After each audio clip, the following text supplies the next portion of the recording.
Alright, whoa, what's good, man? My name is FlemLo. I want to welcome y'all to the first episode of This Week in Qb1. If you've seen my This Week in Last Chance U series, this is basically the exact same thing, except instead of updating you guys on the Last Chance U universe, I update you on the Qb1 universe. Now, obviously, the Qb1 universe is much smaller, as there's only 2 seasons, and each season only focuses on 3 guys apiece, so we're talking 6 total people. Those guys include Tate Martell, Jake Fromm, Tayvon Bowers, Justin Fields, Sam Hartman, and Rio Mitchell. So we've got the latest update on each guy. Now, this series may or may not stick around. It's really gonna depend on the reception of this first episode. So this may just serve as a one-off update, or if y'all are really digging it, we can turn it into a weekly series. So if you wanna see this stick around, bro, just click the thumbs up button and let me know in the comments section that you're digging this one. But all right, man, enough of that. It's time to jump in. This week in Qb1, Q to Wayne. Yeah, you'll never know quitter, 'cause I'ma go get her. This past week, Tate Martell saw his first action as an Ohio State Buckeye. Versus Oregon State, he completed 3 or 4 passes for 33 yards. And to a lot of people's surprise, Tate didn't see a ton of success on his run attempts, as he only gained a total of 4 yards on the ground, giving him 37 total yards for the game. Reading the comment section on his highlight videos and poking around on social media, I can see that quite a few fans have already jumped ship. But if you watch the game or Tate's plays, it's pretty clear to see that there's not enough information there to make a decision one way or another. After evaluating everything, I came out of it the same way I went in. Dude's got a ton of potential, a ton of talent. Let's give him a little bit of time to figure out how to put it all together. It's only been 1 game. Jake Fromm looked good as you'd expect versus Austin Peay, a small school who Georgia beat 45-0. Jake had a weird offseason, man, from stabbing himself in the leg with a fish hook to injuring his non-throwing hand. He dodged quite a few bullets, but it didn't affect his play in this past week's game. Due to the blowout, Jake was taken out pretty early in this one,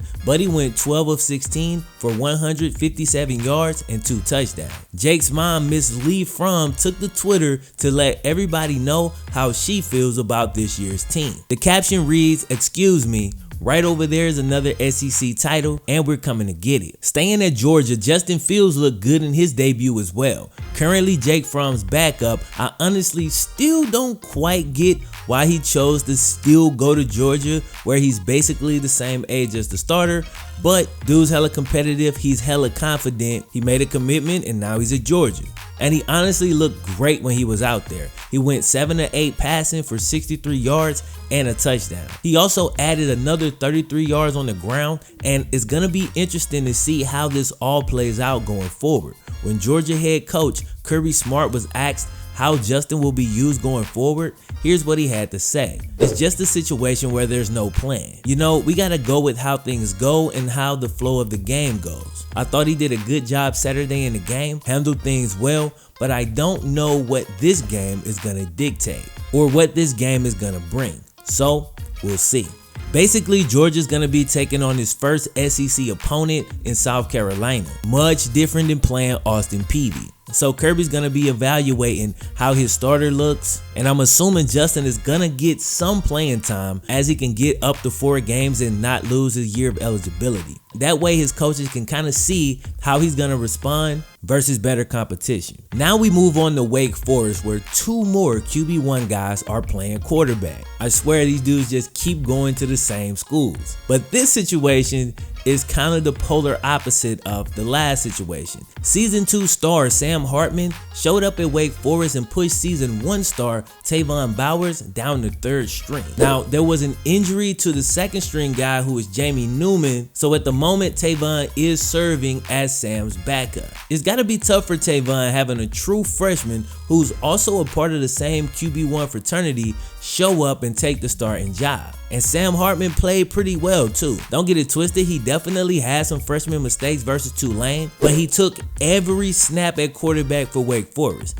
He threw 378 yards and 2 touchdowns. On top of that, he also ran for 64 yards on the ground, giving him an all-purpose total of well over 400 yards in his first college game. Now, like I said earlier, he wasn't perfect, as he also threw 2 interceptions, with one being just a horrible turnover in his team's red zone. But 400 yards, 2 touchdowns, and Wake Forest did go on to get the win. Sam Hartman is a tough kid both physically and mentally, and dude is a natural born leader. So, barring injury, it's gonna be damn near impossible for Tayvon to supplant him. And again, it's super early in the season, so let's give this a few games. But I'll go ahead and say it now, I won't be surprised if Tayvon decides to transfer. Now lastly, an update on Rio Mitchell. This spring he was making a case for playing time as a true freshman at Iowa State, but for some reason he's not listed on Iowa State's depth chart. So I'm assuming that they're gonna go ahead and redshirt him. It would make sense since they have a 6-year senior starting this year. They can allow Rio to sit this year and just develop himself. Now if you watch season 2, you know that Rio is a hella smart kid, he's hella disciplined, and the biggest thing that jumps out is he's super mature, and he was said to be performing like an upperclassman in the spring. Now again, I don't see him on Iowa State's depth chart, but their first game was postponed due to bad weather. So maybe once they actually take the field, it tells a different story, but right now, it seems like Rio is gonna be redshirting. Alright man, I want to thank y'all for checking out the video. I really hope y'all enjoyed it. Remember, if you did, don't forget, click the thumbs up button. Depending on the response, this may be a weekly series or it may just be a one-off. Either way, thank y'all so much for all the support. Don't forget to subscribe to the channel if you happen to be brand new. But I'm gonna holler at y'all next time, bros. FlemLo Raps. 1.